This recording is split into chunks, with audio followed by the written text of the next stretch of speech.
ಅನುಕ್ತ ನಿಜವಾಗ್ಲೂ ಕೂಡ ನನಗಂತೂ ಭಾಳ ಖುಷಿ ತಂತು. ಯಾಕಂದರೆ ಇದೊಂದು ವಿಶೇಷವಾದಂಥ ಒಂದು ಸಸ್ಪೆನ್ಸ್ ಥ್ರಿಲ್ಲರ್ ಸಿನಿಮಾ. ಇದು ನಿಜವಾಗ್ಲೂ ಕೂಡ ಆ ಸೀಟ್ ಎಡ್ಜಲ್ಲಿ ಕೂರಿಸುತ್ತೆ.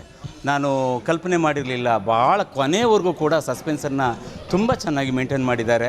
ಸ್ಯಾಮ್ಯುಯಲ್ ಅವರು ನಿರ್ದೇಶನ, ಅದರೊಳಗೆ ಕರಾವಳಿ ಭಾಗದಂಥ ಒಂದು ಸುಂದರ ಪರಿಸರದಲ್ಲಿ ಮಾಡಿದ್ದಾರೆ. ಎಲ್ಲೂ ಕೂಡ ಬೋರ್ ಆಗೋದಿಲ್ಲ. ಭಾಳ ಸಿನಿಮಾನ ತುಂಬ ಅದು ಕತೆ ಮುಗಿಯೋದೇ ಗೊತ್ತಾಗೋದಿಲ್ಲ. ಅದ್ಭುತವಾಗಿ ತೆಗೆದಿದ್ದಾರೆ. ಎಲ್ಲ ಕಲಾವಿದರು ಕೂಡ ಹೊಸಬರಾದರೂ ಕೂಡ ಅದ್ಭುತವಾಗಿ ಎಲ್ಲರೂ ಮಾಡಿದ್ದಾರೆ. ಯಾಕಂದರೆ ಇವ್ರಿಗೆ ಇಂಥವ್ರಿಗೆ ನಮ್ಮ ಕನ್ನಡ ಚಿತ್ರರಂಗ ಎಲ್ಲರೂ ಕೂಡ ನಾವು ಇದು ಪ್ರೋತ್ಸಾಹ ಮಾಡಬೇಕು. ಎಲ್ಲರೂ ಇಡೀ ಕನ್ನಡಿಗರೆಲ್ಲ ಇವತ್ತು ಪರಭಾಷೆಯ ಈ ಚಿತ್ರಗಳ ಹಾವಳಿ ನಡುವೆಯೂ ಕೂಡ ಕನ್ನಡದಲ್ಲಿ ಇಂಥ ಪ್ರತಿಭೆಗಳು, ಇಂಥ ಚಿತ್ರಗಳು ಇವತ್ತು ಹೊರಹೊಮ್ತಾ ಇದ್ದಾವೆ. ಇದಕ್ಕೆ ನಿಜವಾಗ್ಲೂ ಕೂಡ ನಾವೆಲ್ಲ ಹೆಮ್ಮೆ ಪಡುವಂಥ ಸಂದರ್ಭ ಈಗ. ಹಾಗಾಗಿ ಅನುಕ್ತವನ್ನು ಎಲ್ಲರೂ ಹಾರೈಸಿ, ನನಗಂತೂ ತುಂಬ ಖುಷಿಯಾಗಿದೆ.